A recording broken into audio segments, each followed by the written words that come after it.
Okay, so we're gonna cover the last few chapters. I think, I've been working with TestOut or AKA CompTIA to be able to fix the problem. It doesn't look like they've added the license for CYSA in my profile, so I've been trying to add your practice test for over a month now. Back and forth, right? So hopefully they're clear, because I wrote multiple emails to them yesterday about, I cannot leave that particular course. Everything else works. So I will try to activate that and give you like a roughly 4 weeks so you can work on your practice exam for CYSA Plus.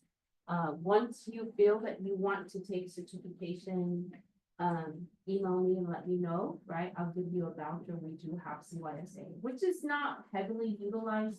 A lot of students request Security Plus and A Plus. But it is a harder test than Security Plus. So if you already have your Security Plus, or if you feel like you're ready to take the CYSA, I would encourage you to do the practice test, and then do a lot of review before you take the test. The answers for CYSA are going to be close. They're case scenario questions a lot. So you make sure that you have some preparation going into it. So today we're gonna go over Unit 12. It's actually 14 to 16. We're gonna talk about eradication, containment, recovery, and risk management. So this is the last part of your risk analysis phase, where how do you go about, dealing with an incident? So it's going to work directly with incident response. So as you see in the picture, it's going to break down to about 4 main phases. Many of you as an analyst or a specialist, when you get hired, they are going to hire you to mostly maintain security, but a lot of the times you're going to have to deal with incidents. Incidents that could be people related, or incidents that are system related, right? So that could be malware, or it could be attack, it could be network oriented. So it breaks it down into preparation, which we always want to prepare. So this is going to give us the proactive approach in security outlook, and making sure that security is going to be built with defense in depth, and making sure that we have all the solutions that we need, right, in the case it happens.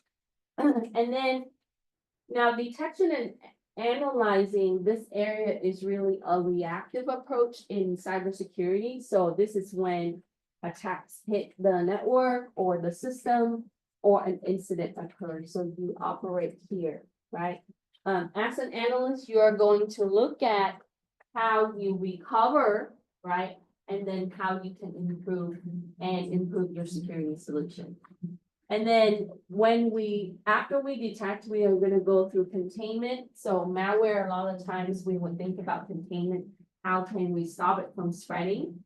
How can we stop the attack from happening to the rest of our networks or systems? And then to be able to recover, right? Pull your backup, recover your data. If you have data loss, likely you will in most incidents, how you're going to be able to bounce back and be back in operation.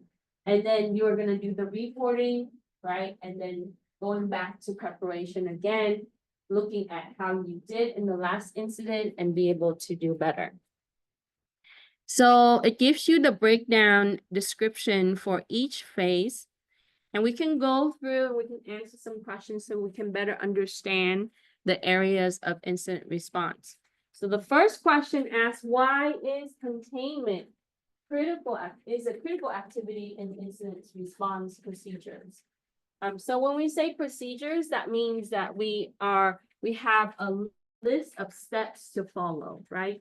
So you would be able to build incidents like, if I have a malware incident, like a ransomware, these are the steps that I need to follow, okay? So containment is an area that we see with malware incident response.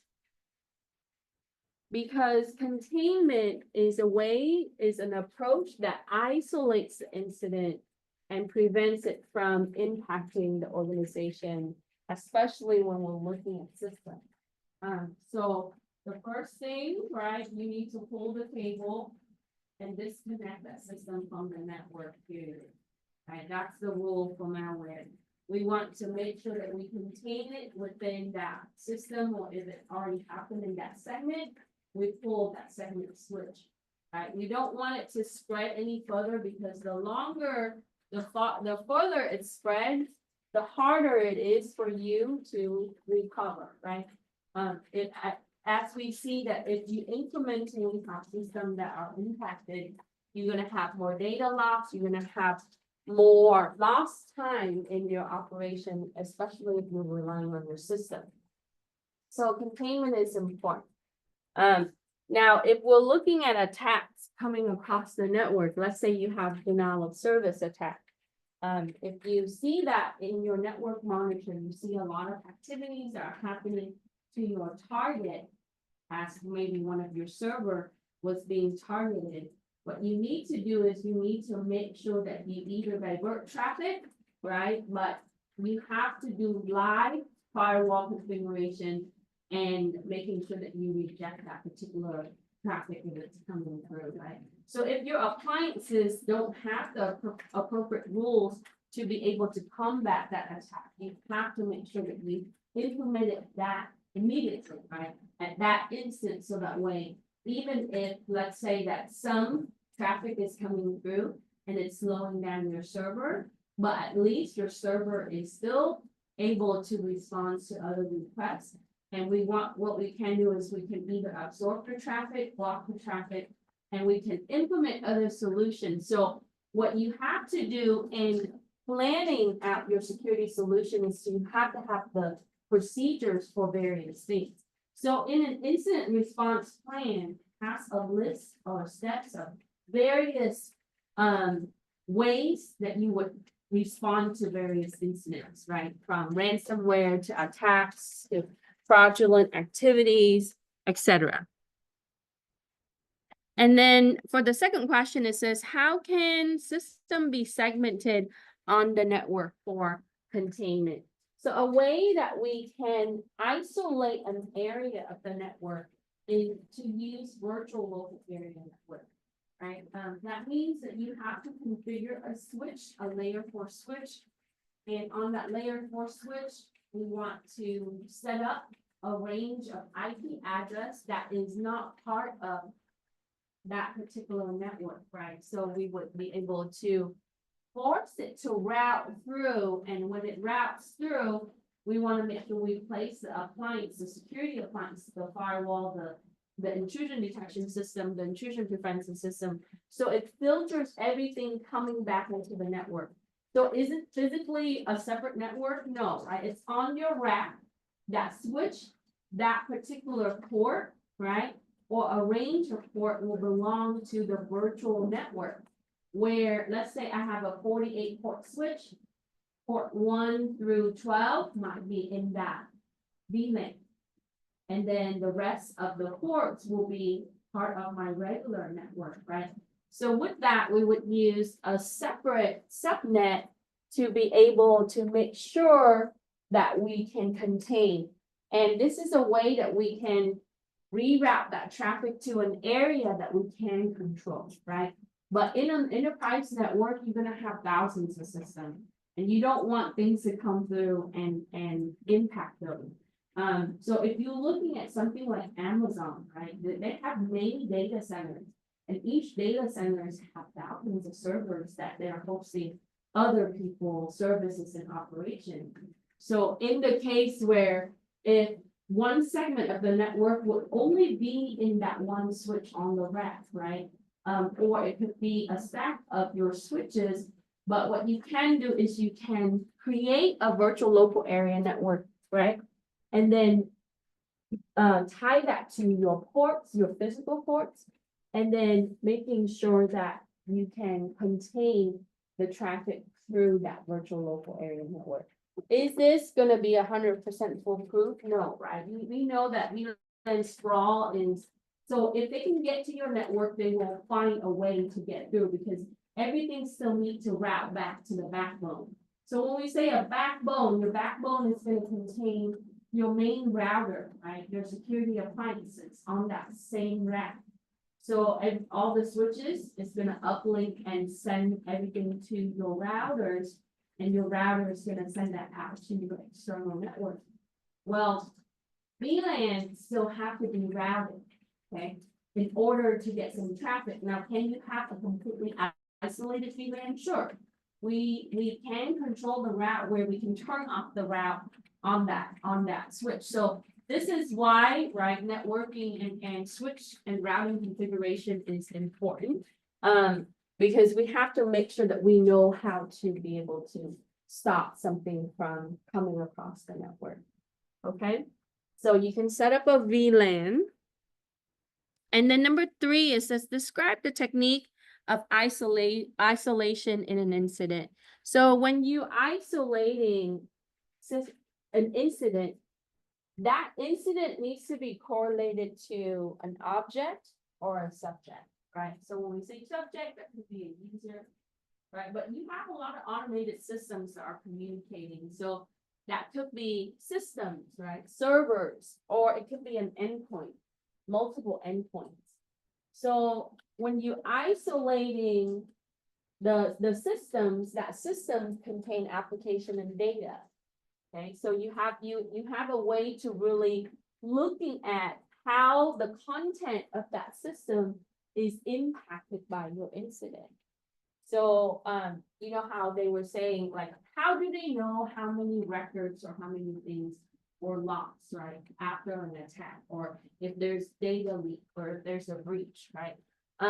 It's really part of your incident response. We have to really look at the inventory and see how many of your systems were jeopardized, right, or impacted by that breach. Simple. If it's network related, we can say, okay, it's this many systems in that segment, or one system in that segment, right? One server that was being targeted, or a group of servers that are being targeted. So when you're isolating the incidents, it's really coming down to the system, right, that was impacting, or in the case that if you have attack traffic, you are really isolating what's being launched from a particular attacker.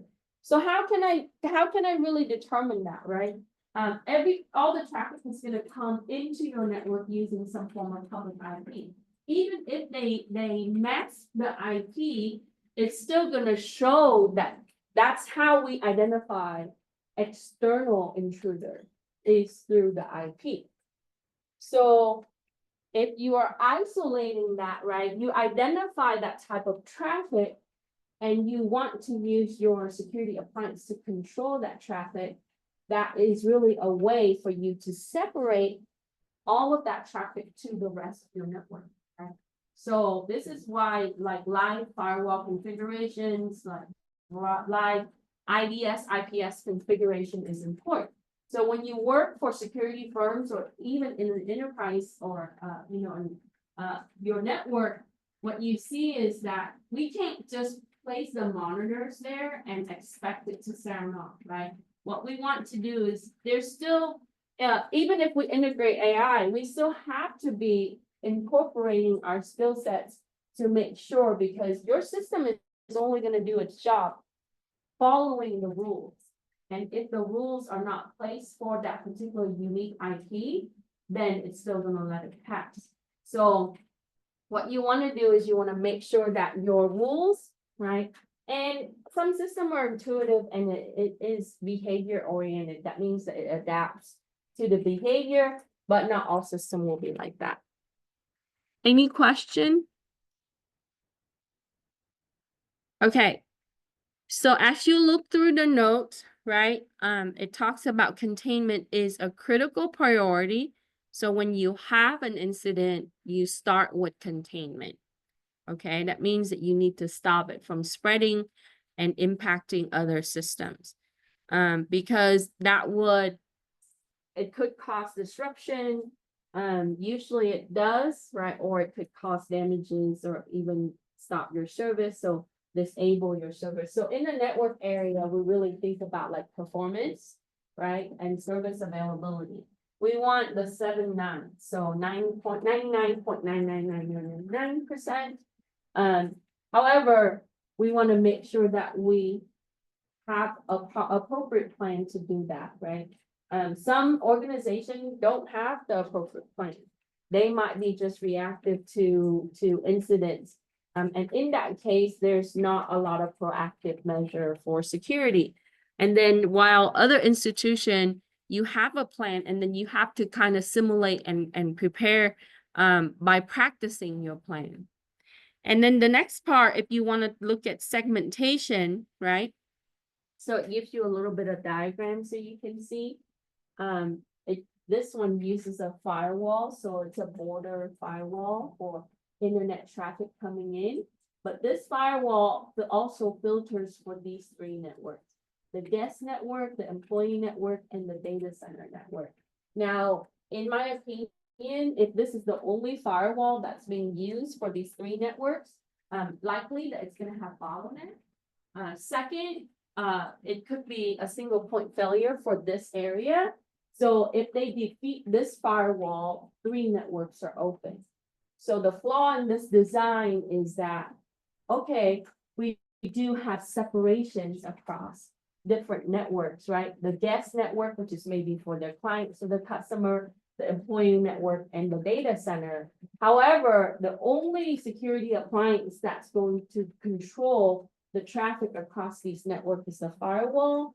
Necessarily, so when you have intruder that's coming in externally, they are going to target this as a VP because in order to get into the network, they have to bypass the firewall. And if they can bypass that firewall, right, it opens up the 3 network. Now, in the second area here, right, what you see is they do have the separation here, right? And attaching to the firewall, they also have maybe a VLAN or an area of the network, a segment that's specifically for quarantine. So anything that is suspicious, that is malicious, it gets put here, right? How does it do that? Well, you can configure the system, right, to be attaching to a certain port on a specific switch using a specific IP address. You can statically assign it, and then it now becomes part of the subnet, right? In order to get from this network into this network, then I have to get routed and I have to go back through the firewall, right? It's coming in, it treats it like an external network. So that means that if you having attack traffic coming in from the internet, let's say I have an intruder coming in this way, the firewall is going to check its rule. It's going to say, oh, that's an intruder. It's going to send it here. Okay. And that's how we're able to quarantine it. And that's more of an automated way if you have appropriate rules set up, right, configured for your firewall here. So this traffic, the traffic is going to get absorbed here, okay? So that's more of an ideal approach if you do a segregation based on what they see here. But like I said, right? Even with that, if they bypass the firewall and if they're able to spoof, they won't be able to get in. So there need to be more protective measure in addition to the firewall.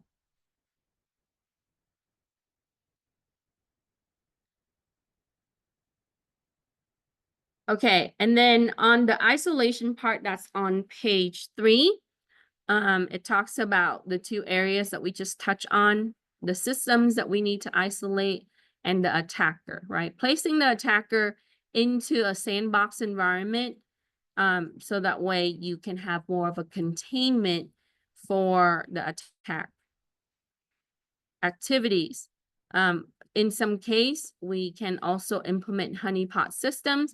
But that means that the honeypot will also exist here, right? We want to pull that and, you know, so instead in this diagram, so instead of going through the firewall, like the rest of the network, it gets routed directly into the quarantine network, right?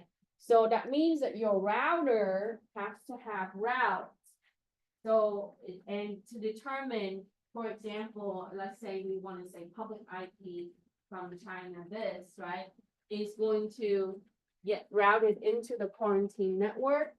And then other traffic will get routed and sent into the firewall, the border gateway firewall, and then that usually is a deep packet inspection or packet analysis type of firewall, and then sends it to the rest of the network if it is allowed. Any question? So logically, we want to think about what kind of solution would be working for us that's still going to deliver performance and availability, right? A lot of the time, people say that security solutions impedes, right, on performance because, you know, it might create a bottleneck where you funnel everything into one appliance that's going to control, or it might create like, you know, issues in operations in the case where you would have to have more workload on your systems in order to be able to have more secure environment. That's not necessarily true. It really depends on the design and how you implement your systems and how you configure your system. Okay.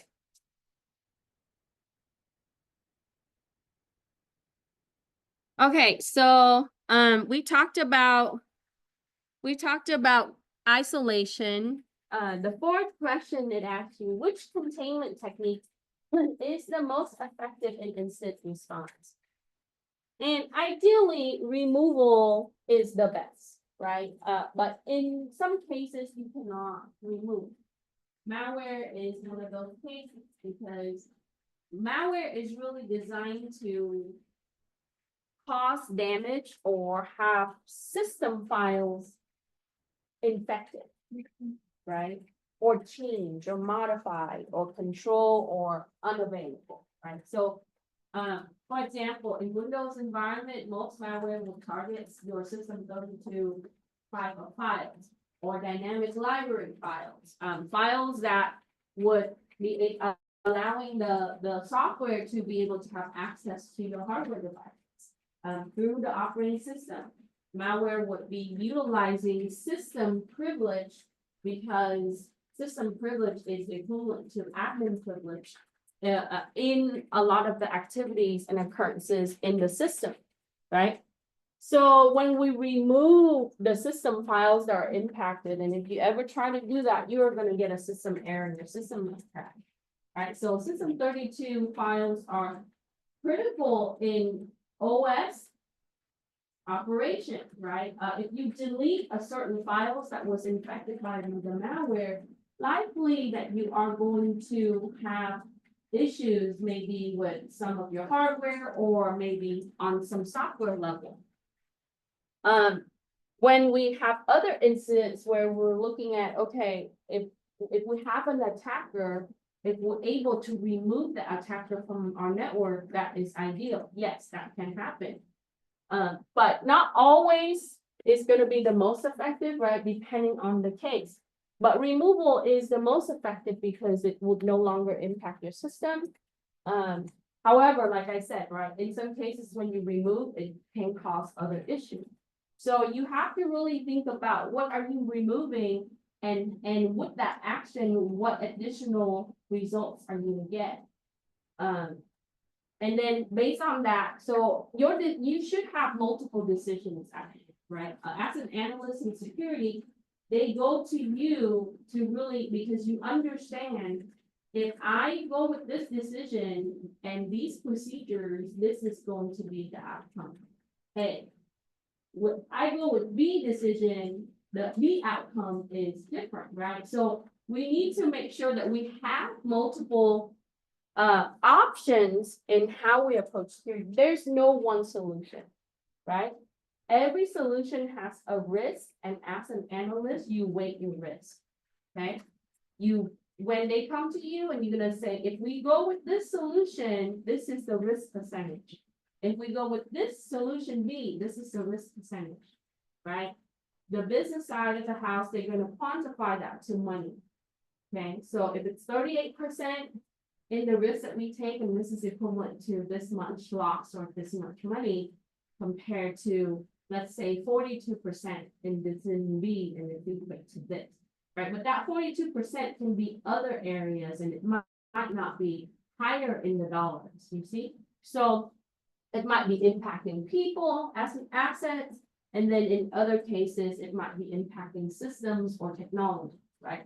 So you have to present that, but like I said, right, removal is ideal, but it's not, it doesn't always work 100% for all things. Any question? Okay, for 5, what should be considered when pursuing attacker identification? So I know that this sounds like it's really financial oriented, but IT is business, right? The function of IT is critical in operation. You cannot have credit card process. You cannot have employees working and processing loan or payments.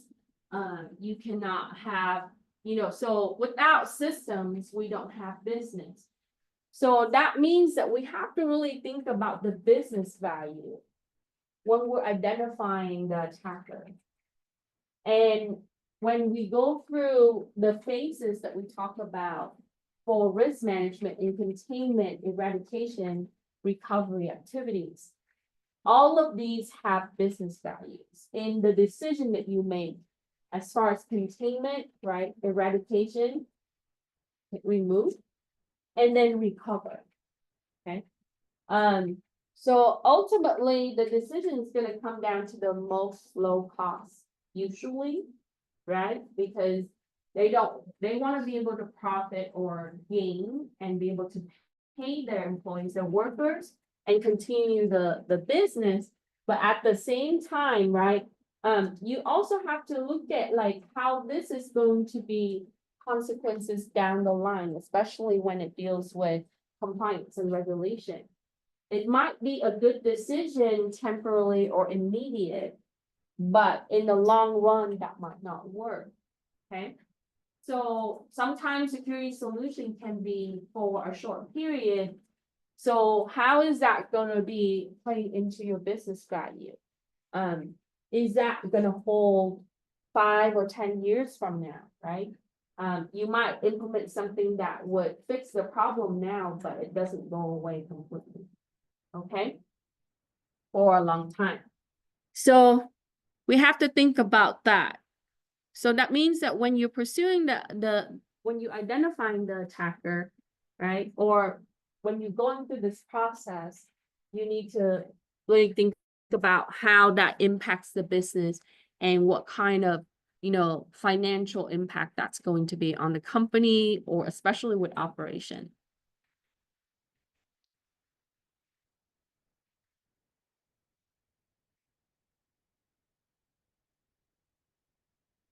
So likely that if, let's say, an attacker is accessing a network as an unauthorized user, that attacker is identified, right? You will have to report it to law enforcement.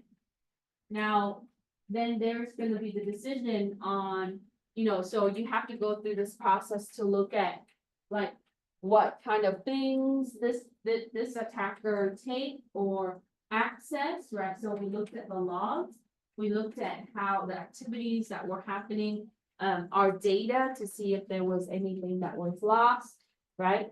And so let's say that if there's disruption, there's loss. Now the company would have to decide on whether they want to pursue this legally. Sometimes they don't, right? Because if the attacker gets caught, automatically, because it's a regulation, right? Computer Abuse Act. Anytime that someone circumvents a computer without permissions or the network without permissions, that automatically falls under the Computer Abuse Act, right? So that means that they would get arrested, right, and then get prison. And then in that case, does the litigation process is that gonna impact the business overall, right? So they have to pursue or not, decide to pursue or not.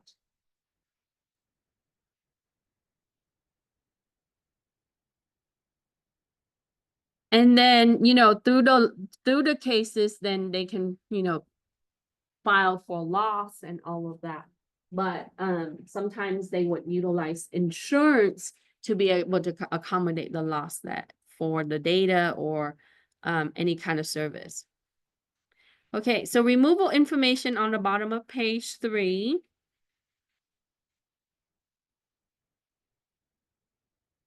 So here, the diagram shows you that once you quarantine, right, you can disconnect that as part of the network.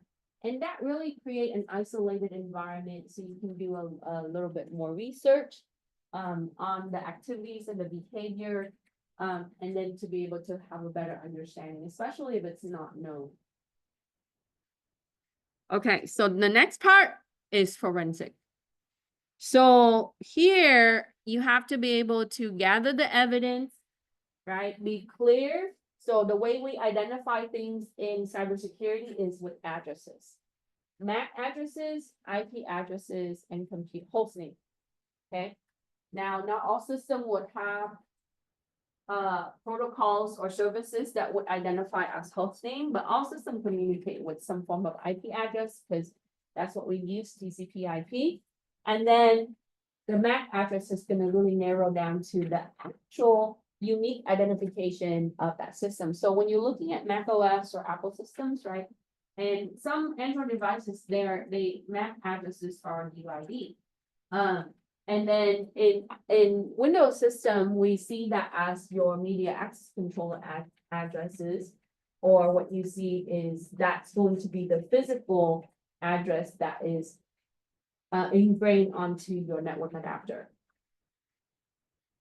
So in investigation, you need addresses, right? Also computer host name information or your host information. And then when it's people affiliated, right, you need their contact information, name, position, and then always timestamp. Okay, screenshots, document, and when you're dealing with file, always have hashes. Okay, hash is going to validate originality, and when you do hash comparison, you can see that whether it's modified or not. So how can we explain that the attacker had modified a certain file is through the hashes. So make sure that you include that with the report. So identifying the attacker, as I mentioned earlier, right? So that will be your IP addresses. That's going to be part of your logs, and that could be firewall logs. It could be the system logs. And then also IP address is going to come through as it gets routed in. You know that the router uses IP address. So when they are externally coming in, it has to be an IP address because it gets routed into your network, right? And then you're able to identify that. I would also go back to network capture to be able to see that if it's an incident that's related to the network, and you can actually see when it happens, right? Which system or what part of the network, which segment that particular attacker is entering.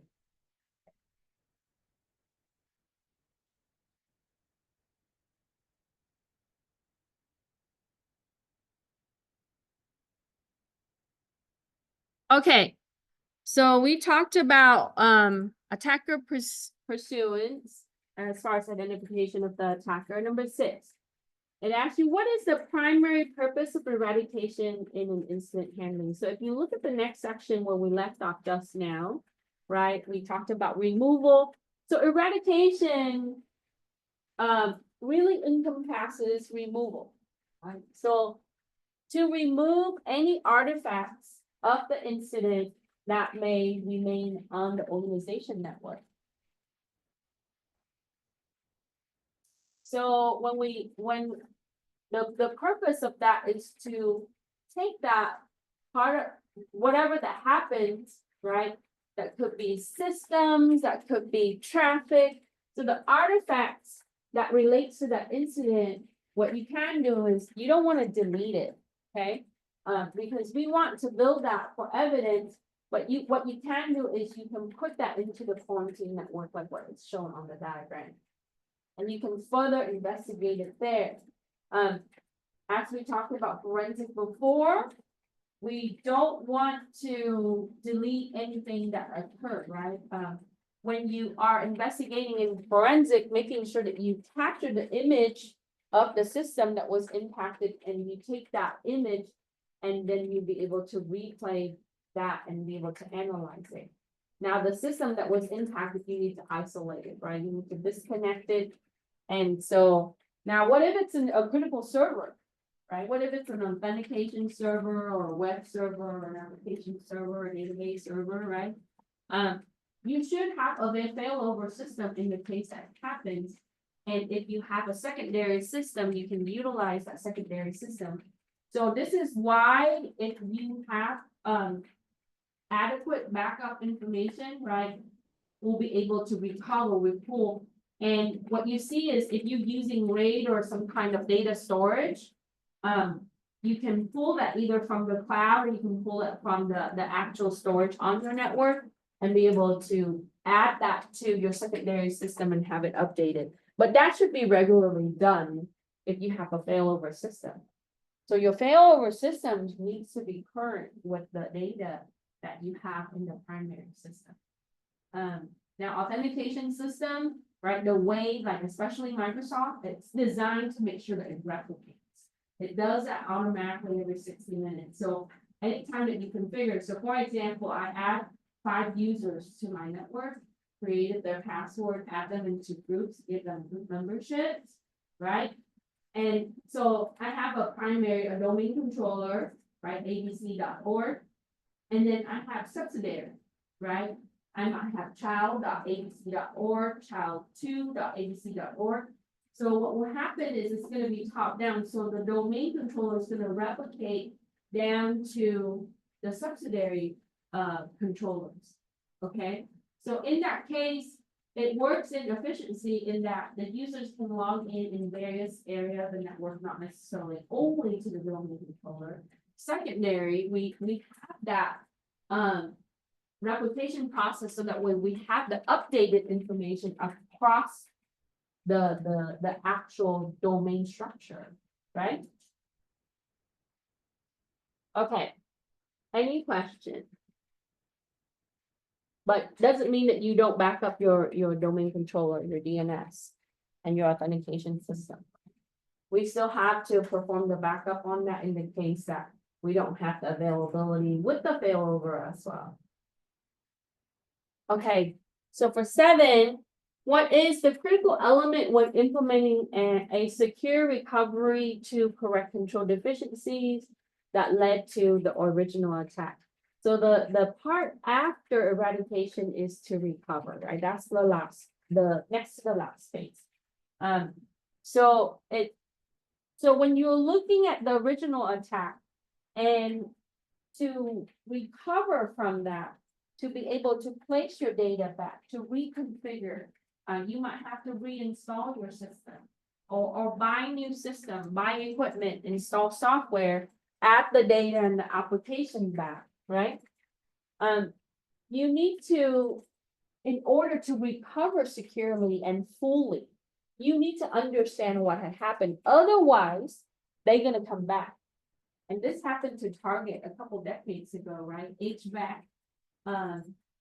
They went through the HVAC system, got in theirs.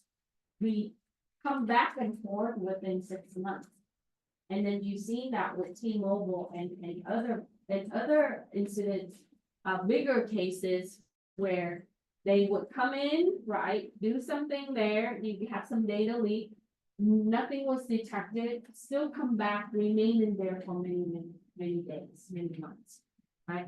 So if you don't understand the root cause of the attack, it will happen again because that becomes a vulnerability in your system and network, right? So if we don't close out that gap, it will continue to happen. Okay. Now, let's say that you don't have the technology or the money or the people to do that, right?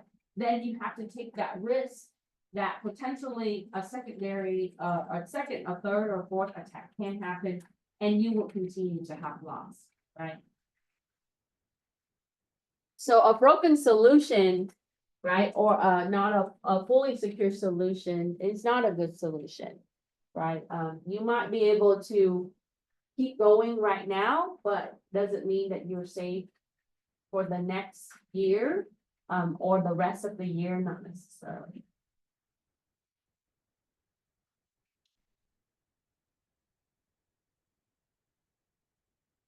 Okay, so eradication information is on page 5, and it talks about implementation of secure recovery to correct control deficiency. And control deficiencies are your vulnerabilities, right? It could be your protocols that you're using for your services. It could be the lack of configurations, or management.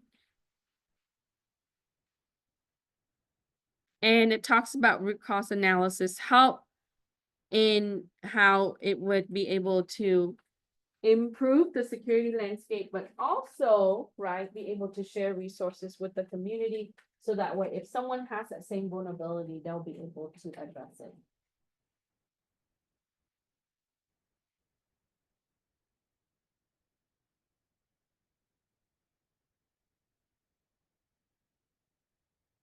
Okay, so for question A, it says, what type of activities are needed to recover in the recover phase for incident response? So in recover, likely that you are going to be rebuilding your systems, recovering your systems. Sometimes that could mean hardware and software and data. Patching your system. So once you rebuild, you need to make sure that you update your system, because you need to close that security gap, right? You need to reconfigure your firewall. So if your firewall did not block the appropriate traffic and you had some attack, then you need to make sure that you update your firewall rules so that way that doesn't happen again. And then updating your malware signatures. So that's important. Because it could be a malware incident, but updating malware signatures is going to be a proactive thing, right? And then restoring your services. So sometimes this can take hours, sometimes this can take days and months. It really depends on, like, criticality of the systems, financial, that is also a factor. And resources is always a factor for security. Any question?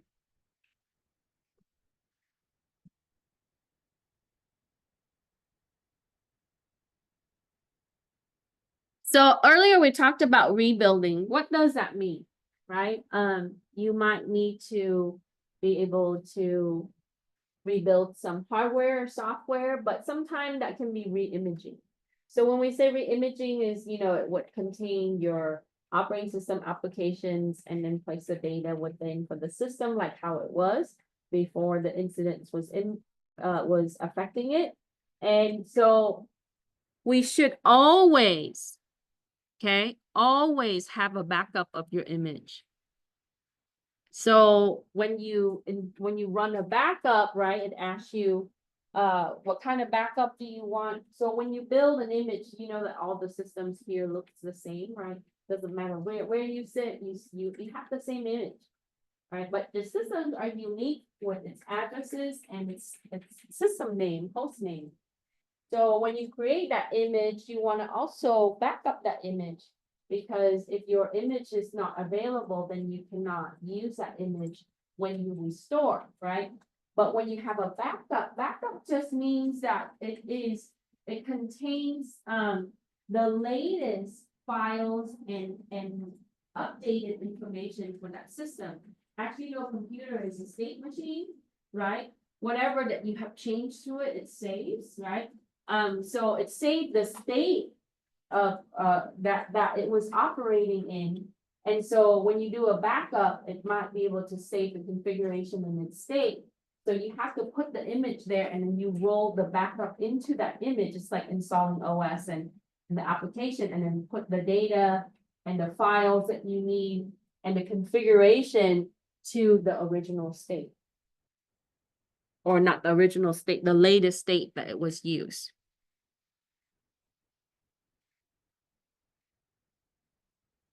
Okay, let's move 6 down. Okay, so for 9, it says, what should you do after the attack has compromised the system? So in the case of a post-incident for the attack, you would stop the attack, of course, right? And as you recover from that, you need to rebuild the system from prior backup, like I said, or images instead of reconfiguring the compromised system. So let's say that I have system A that has been compromised, and I know why it was compromised, right? Maybe misconfiguration, lack of updates.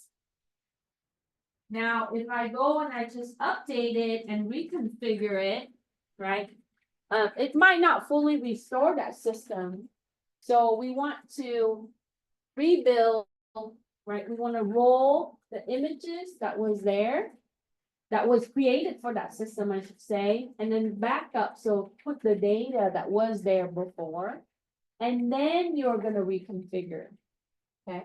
It might sound like extra activities or extra work for why don't we just fix that small problem?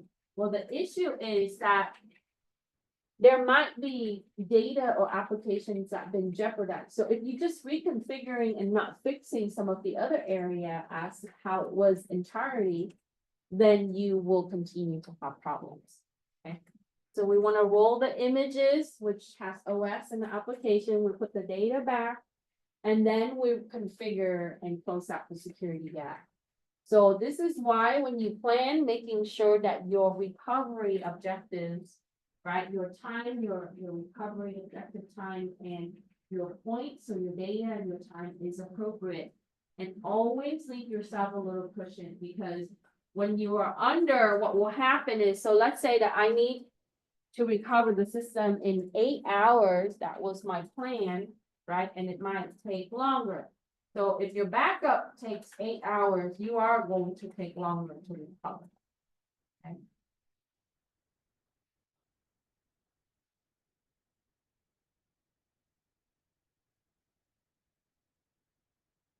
Okay, any question regarding recovery?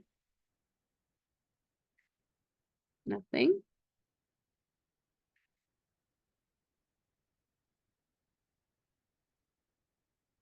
Okay, so here it talks about patching and applications. And we talked a little bit about how something can be compromised and be able to make sure that you image and restore that system.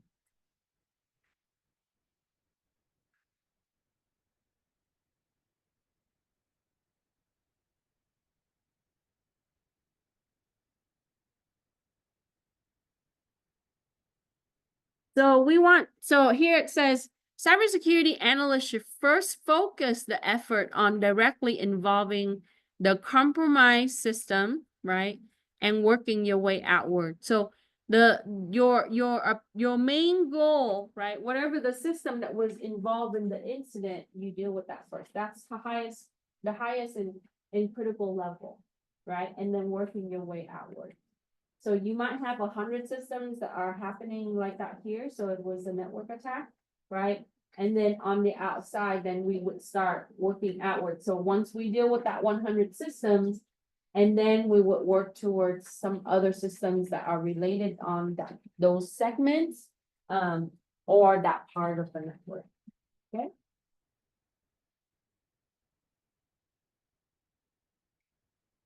All right, so this really addressed the next question. So in sanitization and disposal, it tells you have 3 options. You can clear, purge, or destroy.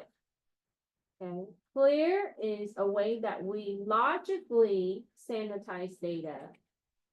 Okay, like when we say clear your storage, right? That means that we want to be able to write over or clear it. So it uses the standard read-write commands in the storage device. And so when you rewriting the new value to the storage, right? or you can reset it to the device factory. If you don't have a rewrite option, then you can go with the reset for the manufacturer. But like I mentioned before, right, storage, it retains fragments of your file and data if you don't rewrite over it. The way that you completely clear everything out is you zero everything out. Okay. Now, some companies are better at doing this than others. So like, you know how they give me these older systems that RCCB used to use, right? The drives that were placed in that system, they have been cleared out. So now when you purge, you can physically purge or logically purge.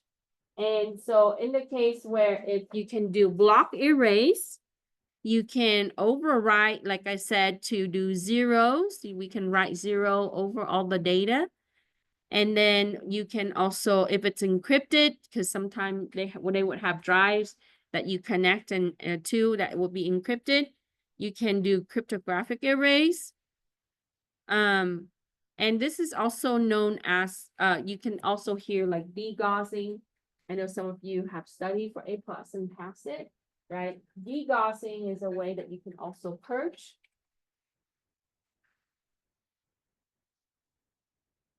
Now, degaussing is when you use magnetic field, and when you do that, all the data gets corrupted or not readable.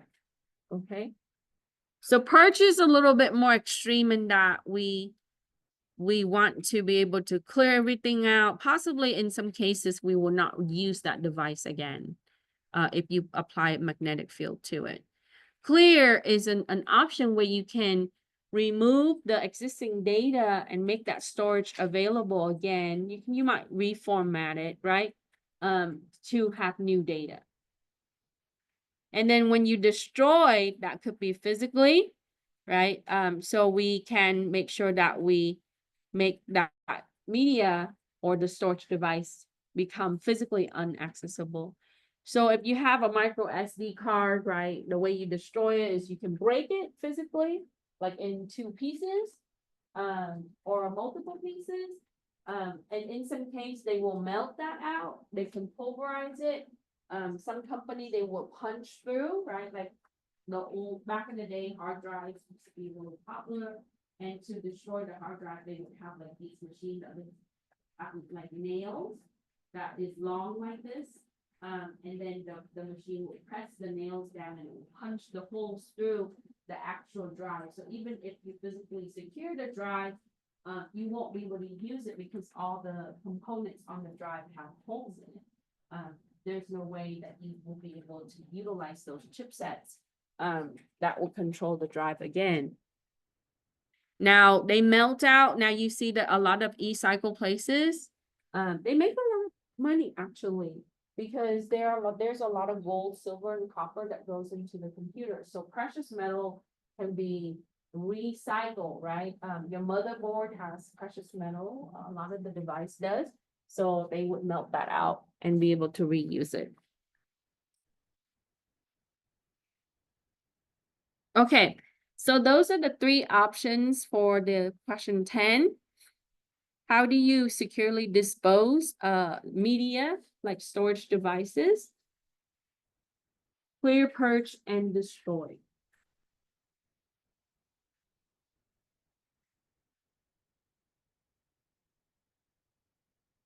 In the next question, we're going to talk about risk assessment. Risk analysis is part of your responsibility as an analyst, right, in cybersecurity.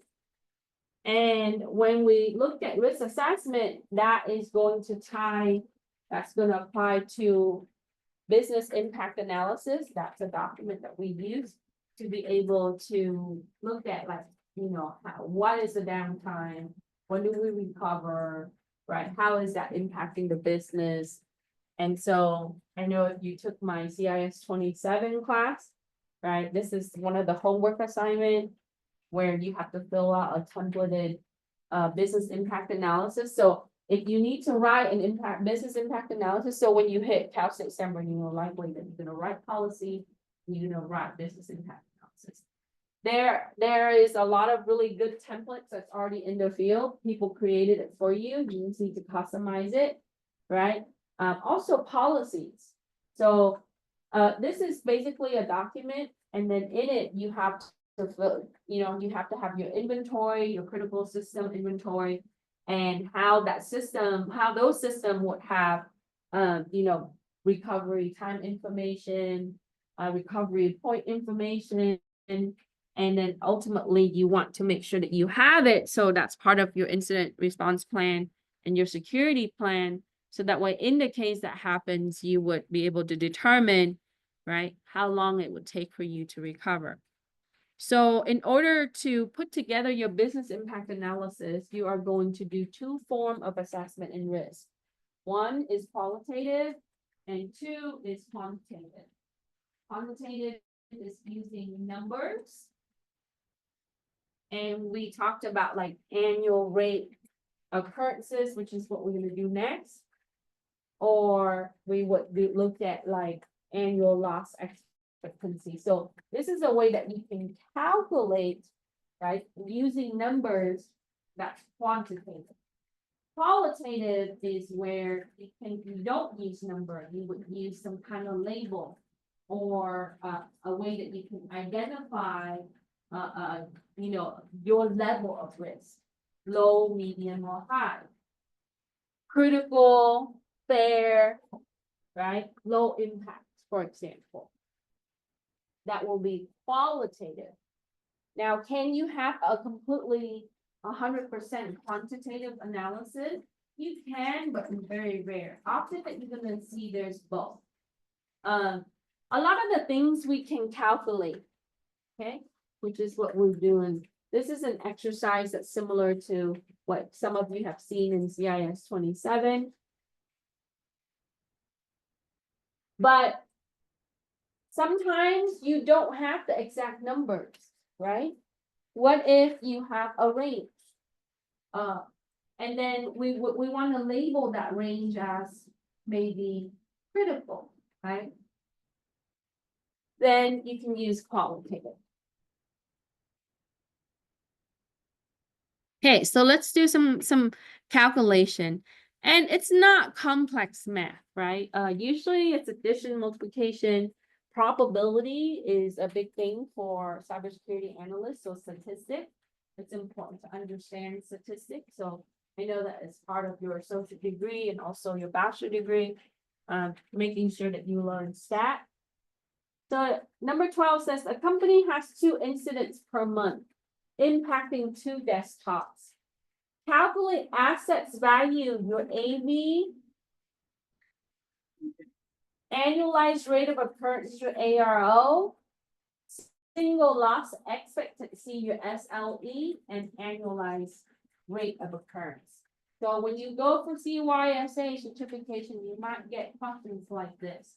If you go for other certification like CISSP or CSSP, you will get questions like this, right? So they tell you that there are 2 incidents per month, right? So we have 24 incidents per year. That's quite a bit, right? For that company, but we're gonna see how much loss. So 2 incidents per month, 12 months in a year, there's 24 incidents, right? So that is going to be your annualized rate of occurrence. Overall occurrences in a year, ARO, is 24. For your final exam, you're expected to know how to calculate this, and you will have a basic calculator on your test. So what is your assets value, right?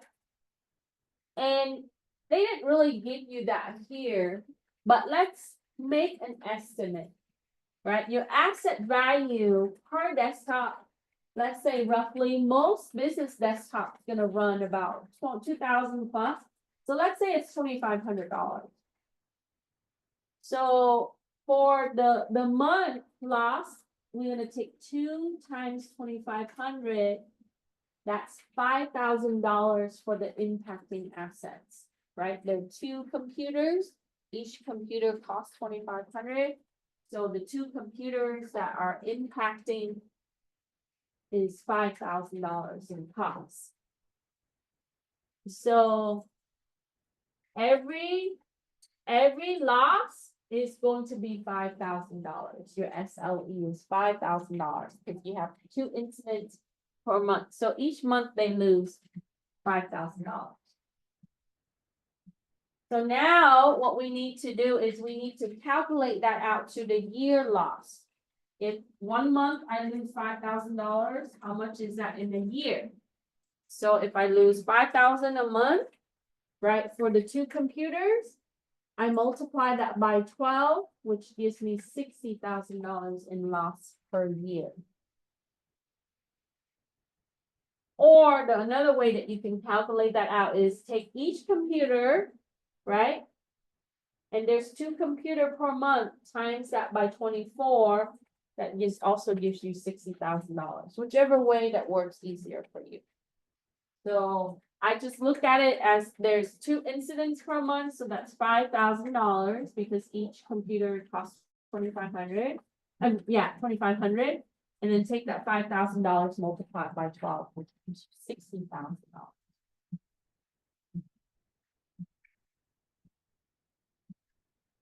So this should be reviewed from CIS-47. So in your business impact analysis, you will need to, right, look at, and also your report for your incident response, you need to look at your incidents and how is it quantified to the dollars. Now, what if it's qualified, right?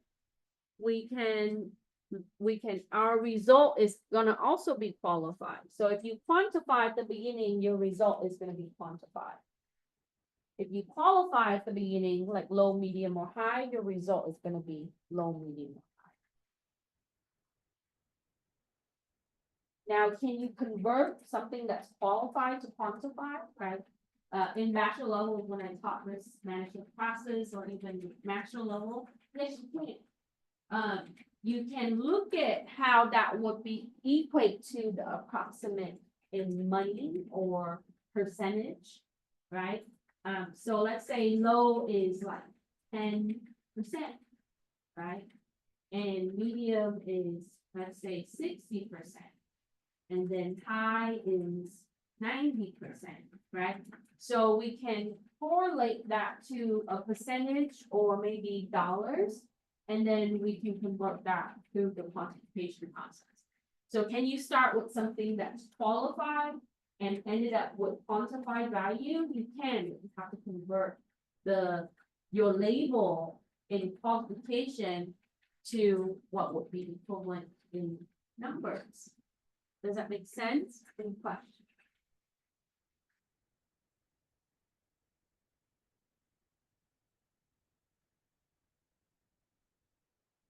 Okay, so where do I start if I want some guidance or recommendation for risk analysis?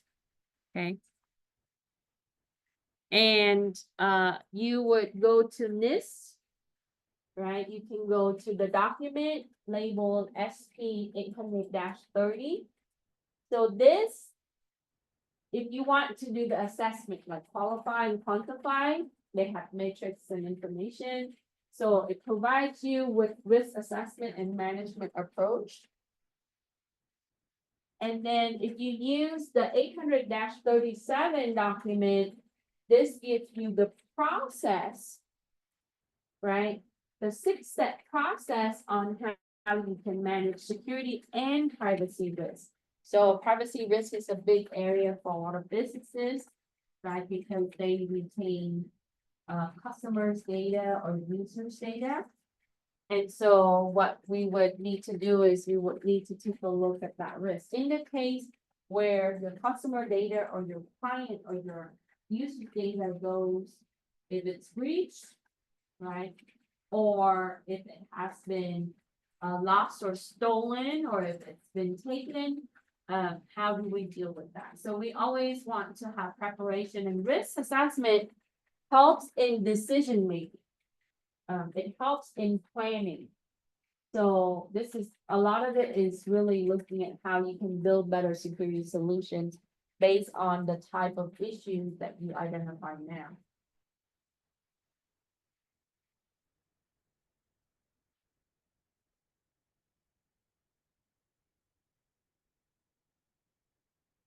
Now, if you apply for some cybersecurity jobs, right, especially if they're targeting risk assessment, they are going to ask you about like some of these templates or the guidance document.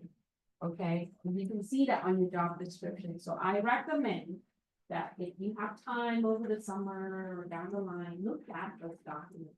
Look at the type of things you can do. And it's always useful to add it to your resume, knowledge of NIST 800, you might have not applied it to any kind of security solutions, but you know of it, and you might be able to use it, right? There are other documents, but the 830 series are useful, okay? So you can always refer to that, take a look at it, I recommend it. And then if you are knowledgeable of it, put it on your resume, it's gonna help you.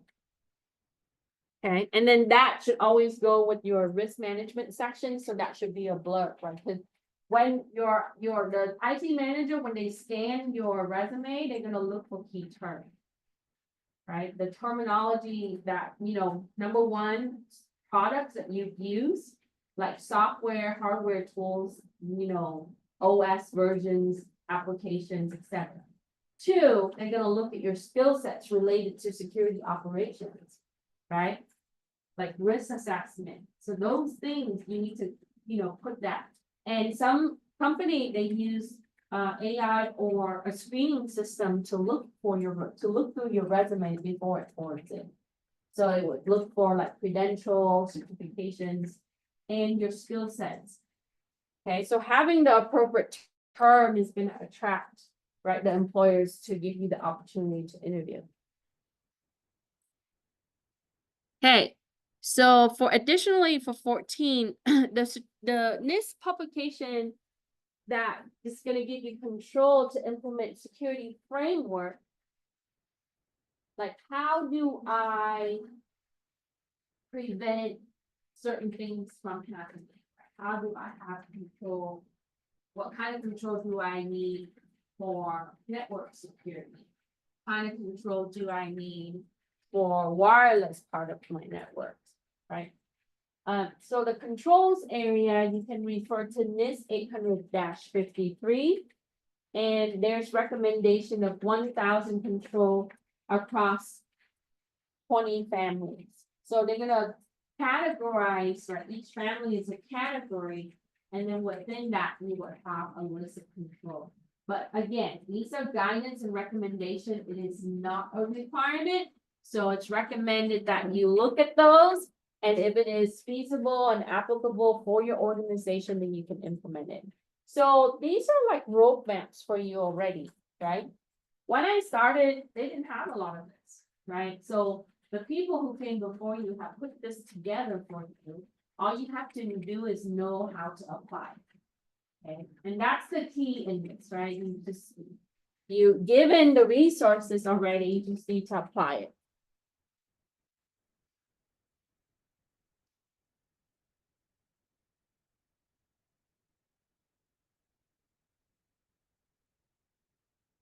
Okay. All right, validating recovery, wrapping up, there's some additional activities. And then the next chapter, it goes over threats, vulnerability, and risk, right? We know that threats can cause damages that will impact your CIA in the organization. Vulnerability is a weakness or a flaw in the system, or it could be your people, right? And then your risk management. So risk is always going to be the overlapping area between threats and vulnerability. This is why when you do risk assessment, that would be entailing vulnerability assessment. So when we say vulnerability assessment, We can use vulnerability scanner, right? We can use the tools to determine if our system has flaws, if our configuration has flaws, if our security solutions itself has some flaws, right, or software flaws. And then the threats area, when you do threats assessment, you need to take a look at what would be that could cause damage to your organization or currently cause damage to your organization. Like if you have malware as a threat, people as a threat, right? Internal threats, or it could be external threats like attacker. And then if you go further down, it talks about risk identification. So first you need to identify your risk. That would entail identifying threats and vulnerability. So when you put down risk assessment or risk management, right? The first phase of that is risk identification. So they might ask you a question like, oh, what do you do when to begin risk assessment? Simple, really easy. Identify your threats and vulnerabilities. You say, for example, right? I can run Nmap to identify vulnerabilities on my networks, right? My system. Okay. And then from there, I will get the results, and that will help me, right, to be able to determine the risk. Okay. And then it goes into the calculations. So sometimes you would see matrix like this. And so this is qualification, low, medium, or high, like what I said to you before. So you're going to go magnitude versus probability, right? We might not have the exact percentage, but we might put it a label for the range. Okay. And then BIA, we talked about assets value. So assets value can be dollars. Usually that will be the cost or the investment for that particular assets. Now, it's a lot of the companies, it's not considered a capital assets unless it's over a certain amount of money. Like some company would say it's over $10,000 or $5,000. So, computer equipment, in some cases, like a server is considered a capital asset, but your desktop is not because it's under that value, right? And then you have to look at like the depreciation, cost that comes with the assets. ARO, right? The only one thing that I didn't mention when we did the calculation is exposure factor. Okay. So it says to determine the amount of damage that will occur to the assets if risk materialize. So if risk exists, right, we need to determine the amount of damage that will occur to the assets. So let's say that I have a computer that will be at risk with malware downloads. Okay. We have to see how much damage that would be in the case that they have malware download that would damage their files, right? So that's going to give us the exposure factor. So if that computer is always online and the user always visiting the unsafe websites, right? There's a high likely chance that that system and that particular user are going to download some kind of malicious file. So to reduce so there's a few ways that we can lower that risk. Make sure that there's AV actively scanning that system, right? That's going to help lower some risk. And then we can also filter, right, web activity and controlling that system through, maybe you can set up like on what you allow that system to connect to as far as websites and domains. And that is going to reduce, right, or lower the value of your exposure factor and lower the risk, right? So you have to take a look at that. And that's just one quick way to look at how we would see a risk, and then we can lower or reduce that risk. So that really tells us about risk mitigation. It's really about applying security control to lower the probability of a risk. I truly believe that you will not have an environment that's risk-free. That's like free. Okay. There won't be you or me, to be honest, if the world doesn't have computer risk. Okay. Our job will not be in demand. There will be no cybersecurity students. So as long as risk exists, as long as threats and vulnerability exist, we continue to have work, right? It is job security, and that's the reality of it. However, right, we have to understand how to be able to utilize some of your existing technology, right? Your knowledge and skills to apply the technology, the tools and the resources to lower the probability of the risk. And that's what you're paid to do as an analyst, really. Okay, so documentation links, I put them here for you.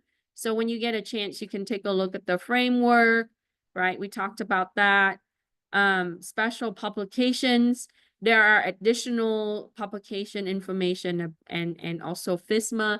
If you're working for like federal government, right? They require FISMA security implementation. And then also SP 122. Right, on how to handle personal identifiable information. A lot of, this relates to privacy and individual privacy, that can be important. And think about like your own personal privacy and what your current service provider or your company is doing or not doing, right? That's good to know. There are additional publications and information here, so take a look at those, right? Lots and lots more. So spend the time to look through them and learn about them and explore. Okay, so let's move 13 down. Okay, so for 15, which NIST publication provides guidance on handling personal identifiable information for PII? We just saw that. That will be your NIST 800-122. This gives you practical, context-based guidance in identify PII, personal identifiable information. See you. So, like your social security number, right? Things that distinguish the individual and that needs to be private, right? Or protected. And then 16, if an organization implements virtualization technology, which NIST documentation should the organization use? So virtualization technology is very popular. It usually is with cloud technology, right? Like you would have instances on the cloud, and you will be able to manage it as a virtual system.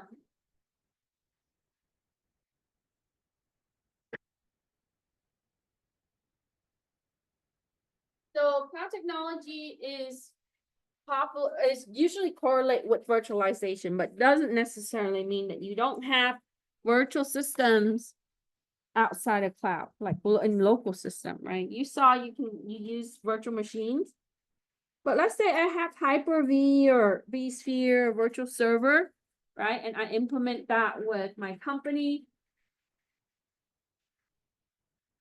I can use SP 800-125 recommendations to address security challenges for your server and desktop. So it gives you some guidance with virtualization. So in the framework, there are 5 functions in your security framework. Identify, detect, protect, respond, and recover. Kind of like what we talked about with incident response phases today, right? Recognize, right? So first you identify, then you detect, then you protect, you respond, and you recover. So the framework is built around these 5 functions. How to identify, how to detect, how to protect, how to respond, and how to recover.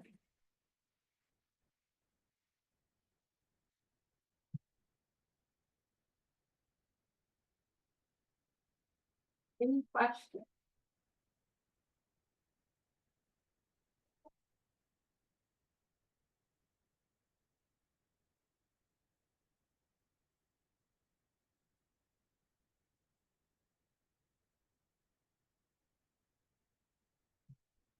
So if you look at the document that contains the framework, you would see these function sections, right? They are pretty lengthy, so for some of them, right? So for the framework itself, because it has a lot of functionality, you would see the document looks long, right? But you can go directly into the certain section as you need. For 18, it said using this cybersecurity framework implementation guidelines, which tier consists of risk awareness and response planning? So if you need to go through and look at risk awareness, is to really be able to recognize your risk, right? Like what we talked about, identify your risk and how to be able to respond to that certain type of risk. You need to look at tier 2. So tier 2 consists of awareness and response. And there are different tiers for the framework.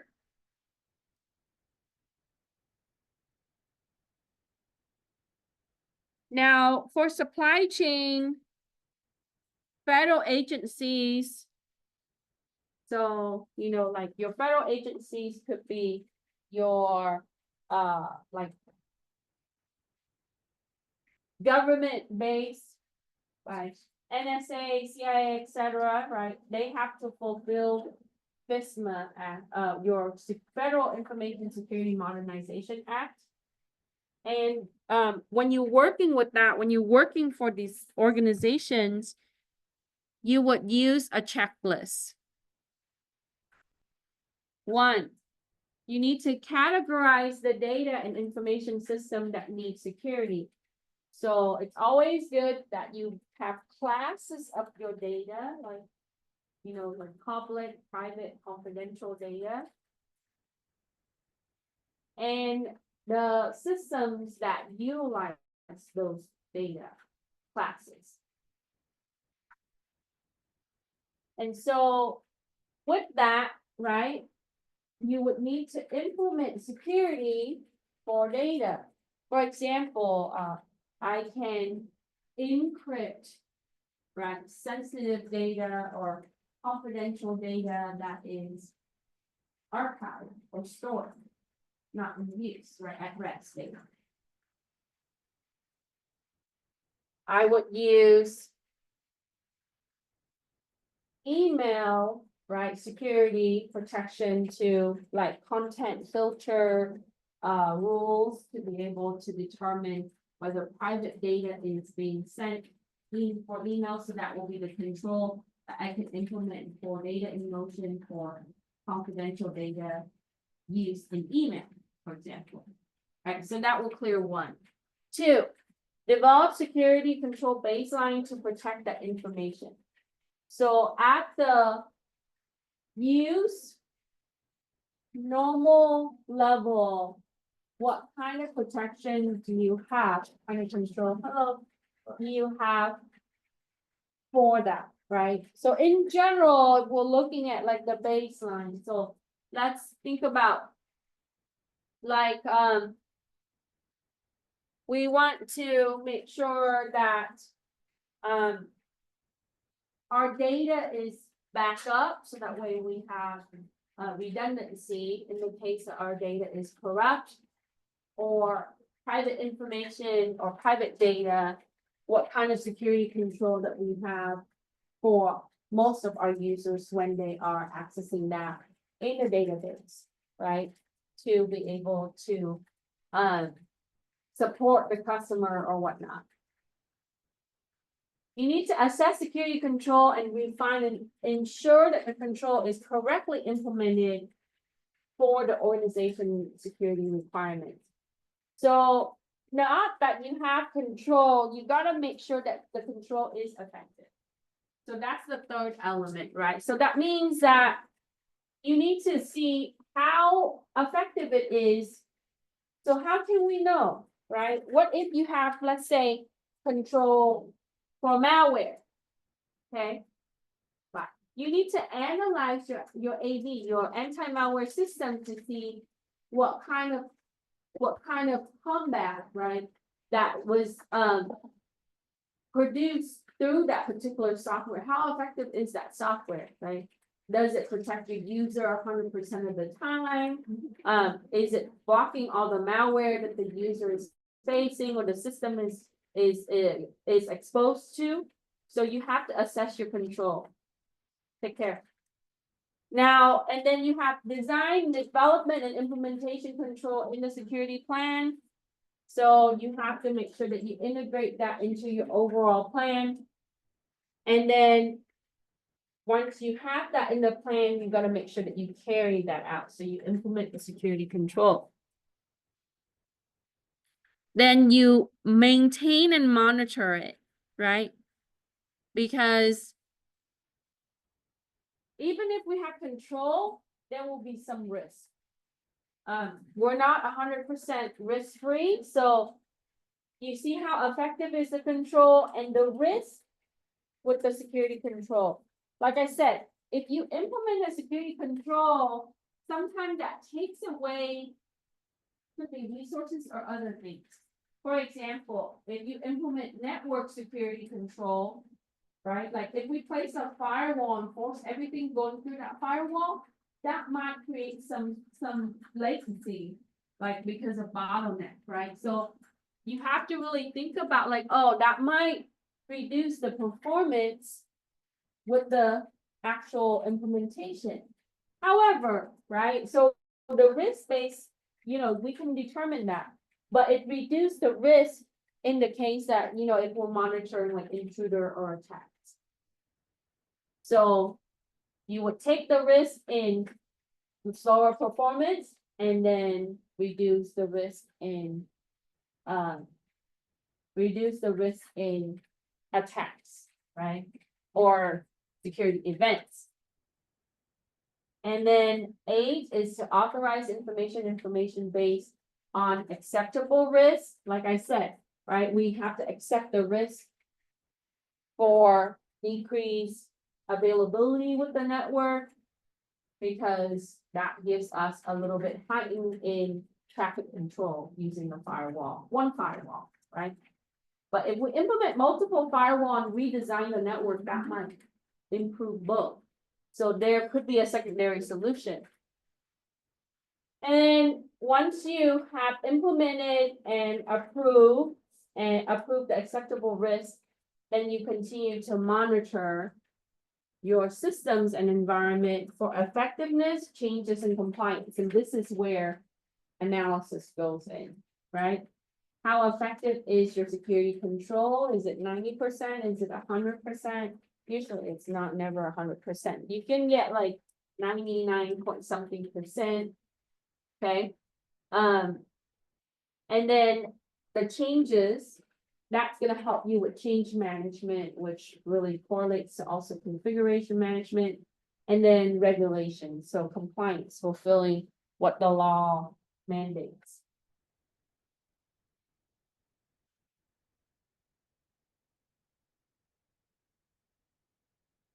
Okay. Can I take 19 down? I think most of you are done with that, right? Okay, so I know these are kind of long, but because there's a lot of information through the framework and some of these publications.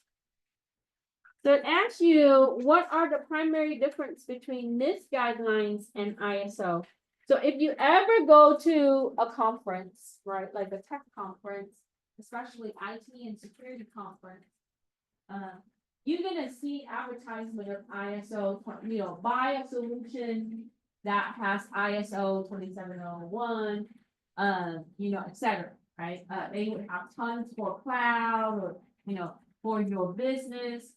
And if you go on the websites, a lot of security services, they will talk about, the framework and NIST framework and also ISO. So NIST cybersecurity framework is self-certified framework that does not require outside certification. You can get certified if you fulfill, right, based on what's recommended in the guidelines. And some industries require the certification.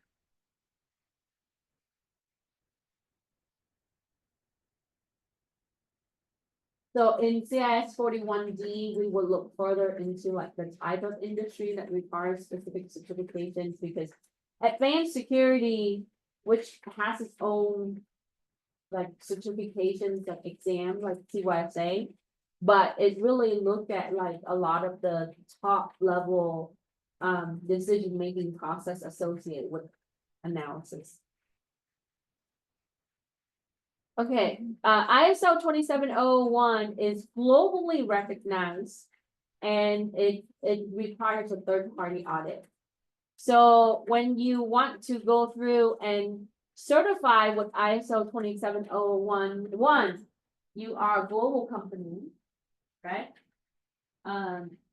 And some industry require that particular certifications.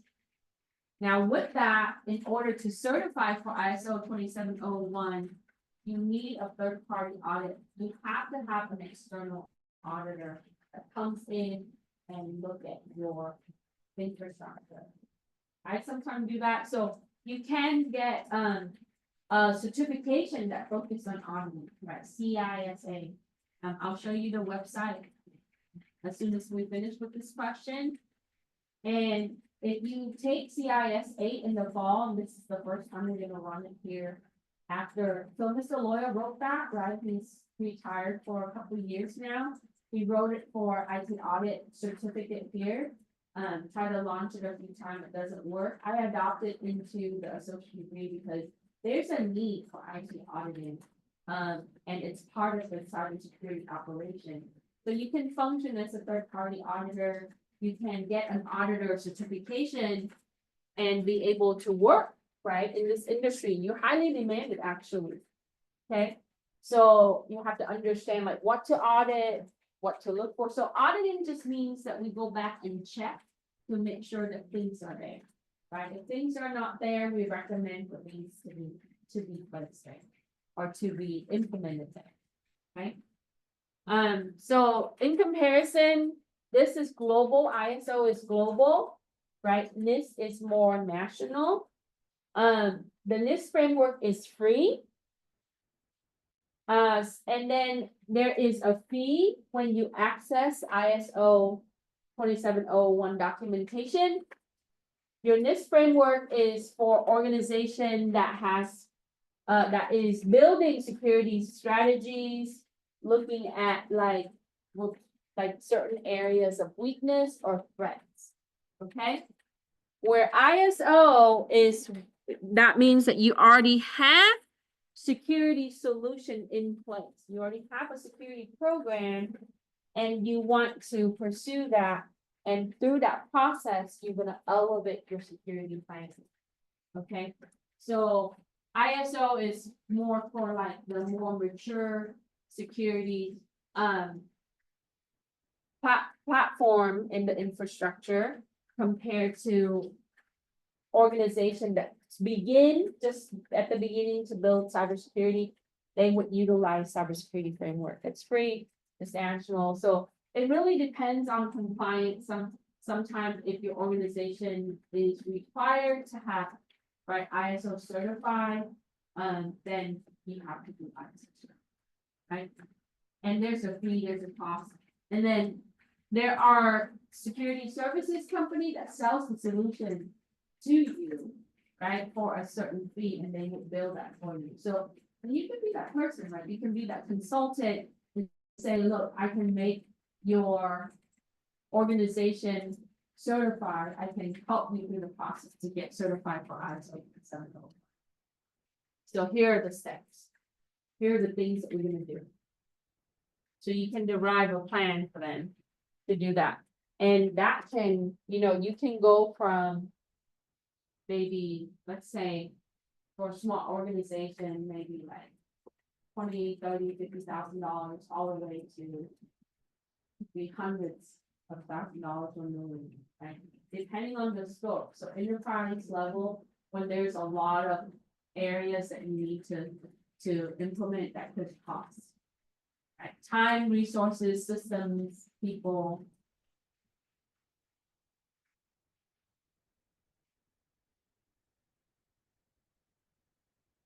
Any question?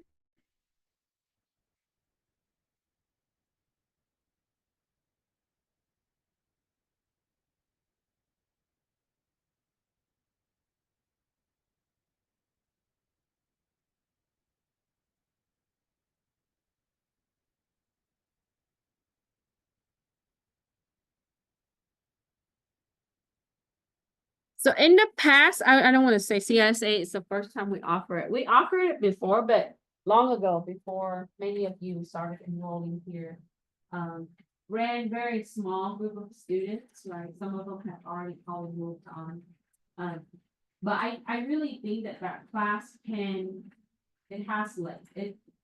So I'm working on like fixing some of the content for that class. But I feel like, you can benefit from knowing how to audit systems. I know some of you are recording this, but give me a second. So if you want to look for this certification, right? You can search for CISA. CISA. Some of you have seen this before. Okay. So,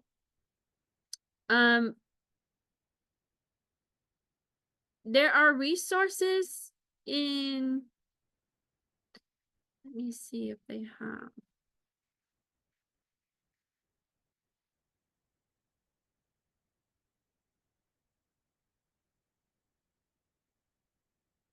Maybe if I put certification, probably help. Yeah. But CISA gives you resources on how to deal with like industrial systems. So that's also a good website. But if you want specific certification information for IT auditing, you can go to ISACA, ISACA. And if you put your cursor on credentialing, you're going to see that they have a lot of other security certifications. This can be a little bit more money. So if I get another grant, I was looking at something today with NIST, and they're giving out some money. So if I'm able to get additional money, this is an area that I want to build out, is to be able to support students to get certified in this. Because I know a lot of professionals, they might not be highly technical, but they are certified in this area, and so they are more like on, the business aspect side. But if you understand how to perform like, a system as a system auditor or data privacy engineer solution, that kind of stuff, that's gonna probably help your career quite a bit. So you can start with the CISA, the Certified Information System Auditor. You can check that out. There is also just the risk area, like what we talked about here, right? And so, if you want to do more, like, let's say you get CYSA certification, and then you can also go for this or one of those, right? That's going to be helpful. So I want you to have more of like think of your career where you would be having options, okay? Because if you limit yourself to like, oh, I just want to be like configuring network security, that's going to keep you in that area and you might not be able to grow. This industry is very fluid. You're going to see that recruiters, as you work and you do well, they're going to come and find you and they would offer you opportunity. And so if you have the skill sets and the credential, that's going to help you, number one, salary wise, definitely. Two, opportunity to expand your skill set with other systems and other companies. And you might be able to work for, a company that you always wanted to work for, right? Like, let's say that you want to work for Disney. They're very selective with their technical people. So if you have the appropriate skill sets and the experience, sometimes those things are not out of scope, right? So it is reachable. So you have to look at your certification as a way to maximize, right, your career, not just in one area. Okay, so be more versatile as possible is my recommendation. And it could be an area that you enjoy, right? Or you want to grow in. Okay, so that would be a recommendation. Okay, any question? Okay, give me a second. I'm going to stop recording.